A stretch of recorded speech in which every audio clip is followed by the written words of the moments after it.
Mic check 1 2. Mic check 1 2. Hello, my friends, and welcome back this evening to another episode of Night Terrors. It is so good to be back with you again. It is the wonderful month of October, and you know what that means. Now, I'll do my best not to be cliche and have too many Halloween stories, but I will go out of my way to bring you the creepiest stories I can find and the creepiest encounters that I can create in this somewhat demented mind of mine. Thank you for taking the time to listen.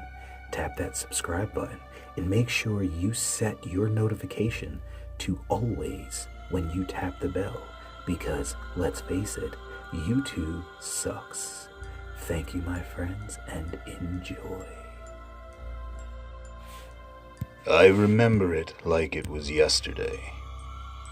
Even though it happened 7 years ago, I was a young, angsty teenager who just came into a sense of my own. I cut my hair in a female mohawk, and I had earrings lined up the side of my ear that was visible. The only reason why I didn't have a ton of tattoos is because I currently wasn't working, and of course my parents refused to lend any money towards my rebellious lashing out of freedom. A lashing out they thought had a lot to do with the house we just uprooted and moved into. I know, cliche. Another story about a whiny brat whose father worked some amazing paying job where they needed him to relocate. Well, it doesn't change the fact that I spent the most horrifying 2 months of my life there. The first day we moved in, I was a little surprised to see it wasn't your typical on-the-fly relocation house. It was nice. Nice like townhouses you see in those movies where the whole neighborhood is a full suburban town and the kitchens have the latest model refrigerator and white-tiled floors with brand new appliances. Corny, I know, but very nice. My parents started to ask me about what room I wanted, as this was a 3-bedroom house, but stopped shortly when I gasped and ran towards the basement door. I wasted no time fleeing the door open and rushing downstairs and into a beautiful, almost brand new looking basement. Equipped with carpet, soft warm colors painted on the walls, and even a bar. There was also a small bathroom, everything I needed. If only it had a stove, I would never need to go upstairs. Dibs, I yelled, as I mentally planned out how my room would take shape. I noticed that under the stairs, where the house normally ends in a wall, there was no blockage, kinda like the steps were suspended in air. Awesome, I thought. That's where my laundry basket will go. Then I noticed 3 feet back against the actual wall was a small door, like a little trap door that you could just barely fit a decent-sized box into. That's cool, I thought. I approached the little door and then, for some reason, like an invisible field was put in front of me, I stopped. I don't know why, but I just had a strong desire to go upstairs. Not like I was afraid, but like I was forgetting to do something and needed to hurry. I obeyed my body and headed up. As I ascended the steps, that's when the temperature difference dawned on me. I brushed it off as basements always being chillier than anywhere else in the house, and started grabbing my boxes. Well, it didn't take long for me to start feeling extremely weird down in that basement. Nightmares plagued by cold sweats, me not sleeping, my attitude getting worse than it already was, if that were even possible. I didn't bother telling my parents. Why would they believe me? Then, about a month and 2 weeks into living here, came the night that changed everything. I was exhausted from rollerblading most of the day. I just wanted to go home and shower and sleep. First part was refreshing. Too bad the second part, that being the sleep part, not so much. I laid down in bed, deep in the covers, being that it was so much colder down here. When I finally put my phone down, I turned off my light and tried to get some sleep. And that's when it started. I got the heightened sense of awareness all of a sudden. Like when you get a burst of adrenaline and everything becomes crisp, your hearing, your eyesight. Then I heard it. A very faint tapping.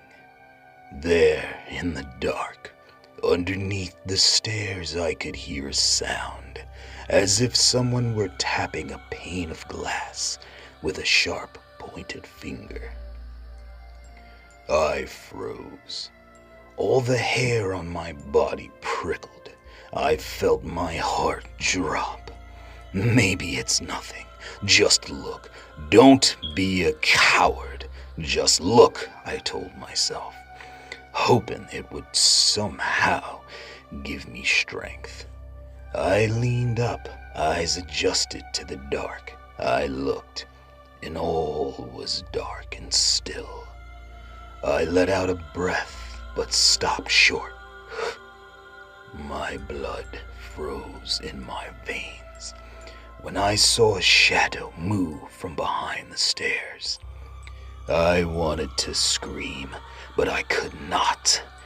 The sheer panic I felt overwhelmed me.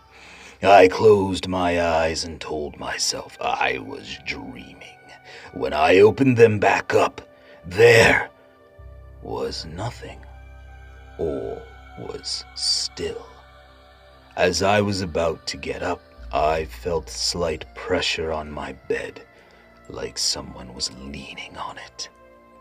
I wanted to vomit from fear. I lay still with my eyes closed. I could feel the pressure sliding up my right thigh. I was shaking. Then I felt the pressure release, like whatever was there moved. The air was colder than normal, even under the covers. I told myself, no hesitating this time, get up and run. But as I finished the thought, I felt a breath on my face. I stopped breathing altogether. Then, in a low, demonic-sounding tone, I heard a voice 2 inches from my face hush me in a sickly-sounding rasp.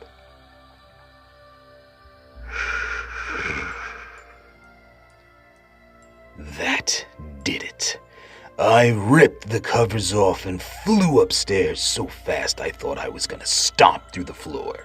I ran into my parents' room screaming. My father awoke, a right fist swinging at nothing. If I wasn't so scared out of my mind, I'd have laughed at him for his surprising, brutish response. I explained to my parents what happened. My mother brushed it off as a nightmare, but still, I slept with them. Yes, I slept with my parents. My father, however, pulled me aside the next morning and explained to me that he had some weird feelings while putting my laundry in my room. He said specifically he felt like he was being watched. He also didn't understand why it was so cold downstairs. But when I told him I thought that was normal, he replied by saying, "It is normal for a standard basement, but this one is climate controlled." My father walled up the little door under the stairs. I never had another encounter like that night, but at the darkest of hours in the night, I could always hear the faint tapping on the wall where the door used to be. Tap, tap, tap. That sound still makes me shiver to this day. Hello there, and thanks again for making it to the end of another video. I appreciate the support. If you would like to join the Night Terror family, tap the subscribe button, and make sure that when you tap the bell you set your notifications to always, because, as usual, YouTube sucks. I appreciate it. Thank you for your time, people, and thank you for your support. And as always, fare thee well.